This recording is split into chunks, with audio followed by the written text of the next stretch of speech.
Hi, and welcome back to another Game Usagi Plays. It's Logan here, and I'm going to take you through a little bit of Observer System Redux on the PS5. So, Observer came out back in 2017, and it was like a kind of PC, PlayStation, Xbox affair. And it has been given a very slick new coat of paint as well as a lot of it's more than just a simple remaster. They added in some side quests. They added in a bunch of graphical updates, including ray tracing, which I do have enabled during this little slice of play here. And yeah, just generally like tightened the game up and made it, in my opinion, overall a better experience. One thing that I've always thought about Observer, I've had it on several systems over the years. I think I originally played it on PC, and then I got it for the Switch, and it actually works pretty well as a Switch game, except for its dynamic resolution. Pretty low on the Switch. And then the publishers were kind enough to give me a review copy here for PS5. And I thought it'd be a really cool way to not only check out kind of what the PS5 can do, but also just see how a previous gen games remaster can look and play on the new system. So, what you might notice here while I'm whipping my head around and stuff is that it doesn't always keep to the 60 frames a second. I would say it does the majority of the time, and it probably does more so with ray tracing off. But I kind of like the shininess, and Observer, even on the Switch and stuff, it's always kind of been really heavy with the kind of ambiance and feeling of the world. And so I always try to err on the side of making it look as nice as possible. One thing that's a really immediate improvement on the PS5 in particular is that Observer System Redux here. Maybe I'll just call it Observer. I don't know. But Observer here makes really good use of the DualSense controller. The triggers, particularly when you're pushing open the doors and stuff, they have it in the settings where you can just make it a button press now instead of having to use, I think it's the right stick. You have to hold the right trigger down and then you move the right stick to like open things and move things around. That was always kind of an unusual control scheme, but it never really affected my appreciation of the game. Yeah, one of the big things is that since the original release of the game, Rutger Hauer, who plays Daniel Lazarski, the main character in Observer, he passed away, unfortunately. That was really sad. He was actually in the original Blade Runner, so he is very steeped in kind of the lore of cyberpunky things. Even though he's Dutch, I think he does a pretty good job at seeming kind of Polish-y, Slavic in this game, because as far as I know, it takes place in Poland, which is where Bloober Team, the developers, are from. Kind of funny that Poland has a bit of a they're making a lot of cyberpunk games just because Cyberpunk 2077 just came out recently, and depending upon what platform you're playing it on, it's better or worse in other places. Bugs wise, though, I think compared to Cyberpunk 2077, you'll find that Observer is much more tightly optimized, even in this new PS5 version. So, yeah, one of the things about the Observer game in general, over all the years, is that I've never been able to get all the way through it. And it's not that it's not interesting. It is really interesting. I like the writing. I particularly like the Daniel Lazarski character, and it's a really good cyberpunk world that they built. For me, like, I don't normally get motion sick in games, but there's if you look closely, there's a really heavy film grain and like a lot of post-processing filters applied to the just all the graphics. So all the heavy post-processing effects kind of culminate in me getting a low-grade headache whenever I play this game. And I know that's probably not an issue for everybody, just kind of a personal thing I have with it. But even in spite of that, it's a game in a world that I enjoy. So what you're going to see in this clip here that I'm talking over is you do things called neural interrogations in this game, because Daniel Lazarski as an observer can jack into other people's minds, and basically he's looking for his son, and there's a bunch of murders happening at this apartment complex that most of the game takes place, well, pretty much all of the game takes place in, except when you're in other people's minds like this. And then things get super creepy and super funky, and you get little robot arm snakes and things. In addition to all of the graphical upgrades and kind of just little functional upgrades, there's a new hacking mechanism. There's a little hacking minigame, and you can turn it off and on in the settings. But I quite like it. It's actually one of the better hacking minigames that I've done in a game. And it's timed, and you get a grid of flashy numbers, and you have to try to pick out the numbers that are static.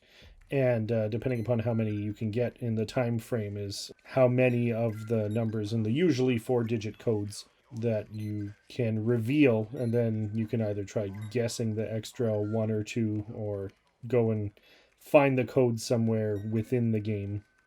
Sometimes it's not always super clear where you're supposed to be going or what you're supposed to be doing in Observer, but usually you figure it out sooner than later. It's well designed in that manner.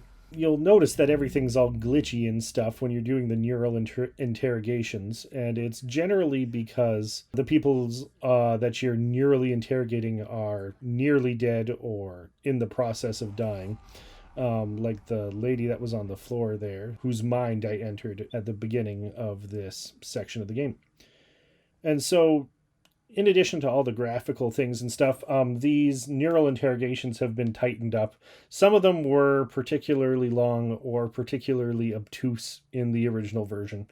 And so they've gone back and tightened things up, and generally everything is a better experience from top to bottom. They added a few more side quests. There's different kind of, I guess you would call them ambient side quests. Like, you're not pushed toward them or whatever, and there's no like little icons like in Skyrim that tell you there's a side quest there, but you can find them. And they let you experience, some pretty cool new stories and stuff. I'll touch a bit more on the PS5 functionality of the game here. Yeah, the DualSense functionality is actually really good, particularly for like a remaster of an older game. You feel the weight of the doors as you push them. It's a lot more than just rumble. You have a kind of in-your-head computer like you do in a lot of cyberpunk things. You feel a little buzz when you can't go through the door in the triggers on the DualSense controller.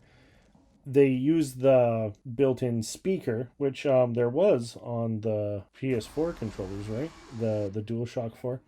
Nobody ever really used it, but it's getting used quite a bit more on the PS5, which I enjoy. Even though I generally game with big gaming headphones, if you're able to game just on speakers in the room, it's cool having the contextual feedback of having sound coming from your hands. So yeah, the in your head computer that tells you to do things like make sure you take your pills that keep you synchronized with all of your mechanical implants and stuff comes from the controller when you're playing it on the PS5, which is really nice. As you're seeing in my little playthrough here, it's not always super obvious where you're meant to go. That happens a decent amount in the Observer. Something will look really familiar or will be literally the same thing you just saw. But if you keep pushing through, then you get through to the new stuff. You have to have a strong stomach to do the neural interrogations, because there's always something funky going on, either the glitchy screens or the funky screen effects, or the cool glitchy things. But yeah, no, they all look good. The game, I believe it's always rendering. I was playing here in 1080p, but I think it always renders in 4K,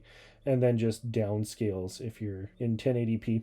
And what I would have liked was for it to be a bit sharper because of that, but I think it's things like the film grain that I complained about earlier that kind of prevent it from looking as sharp as it could when it's being downscaled like that. Yeah, there's a lot of really unique things in Observer, and that's why it's a game I always keep coming back to on every platform that it ends up being released on. A System Redux version, though, really is the definitive version of the game. They've added all the modern fancy bells and whistles, all the kids without heads that you would ever want. And it's easily the most definitive way to play the game. And it's also the clearest way to play the game. I mentioned that on the Switch, the dynamic resolution it runs at was just kind of low for me. And so it was often difficult to make out like where you were going and stuff. But it is the full experience of the game without all of the system redux kind of additions that they've made on the Switch too, which is really cool. Bloober Team, if that sounds familiar, they're the ones making the Medium, which is going to be Xbox Series X, Series S, probably PC as well, exclusive, like a Microsoft platform exclusive. It's one that I'm looking forward to. I was actually at E3 2012 when they first announced Medium, and for the life of me, I can't remember if Bloober had a booth specifically, but I got on their press list somehow, and they were promoting the game even back then. It was supposed to come to like the Wii U and Xbox and PlayStation. Now it's Series X exclusive that has that split screen controlling your character in two realities at once. They're very creative over at Bloober Team there. Just like I'd say Observer when it first came out, the ideas were a bit ahead of the technology that was available at the time. So it's really good, particularly for these older Bloober games. There's Observer, and maybe they'll do a nice remaster of Layers of Fear or Layers of Fear 2. They're all kind of walking simulatory kind of games, those three. More so probably than the Medium. But they build really cool worlds and play with really cool ideas that you don't see in every video game. It's an interesting metaphor of someone's collapsing mind as they die to see all the funky hallways and stuff. Oh, one other thing I was going to mention about the Observer is that, yeah, it takes place in the quote-unquote real world, although the lines of reality and like imagination, I guess, in people's minds get blurred a lot in the game.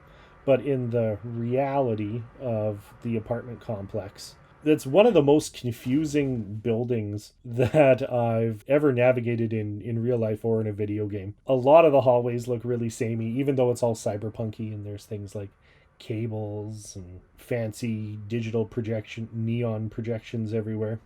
But yes, the apartment complex is. It took me a long time to figure out like where I was in relation to anything else. Like basically every time I pick up the game, I have to kind of remember how to do things like that. But overall, yeah, if you're looking for something cyberpunky to play on your PS5 and Cyberpunk 2077, you're waiting for the actual PS5 version to come out, you could do a lot worse than checking out Observer System Redux. It's a game that has had a bit of a history, but they've gone back and upgraded things really well, and I had a really fun time with it. And I think you would too. Catch you next time. Like, comment, subscribe. Game Usagi Plays.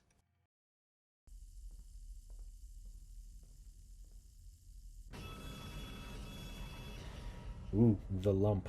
We found the dream lump. Everybody's dream has one of those. Well, I know mine do anyway.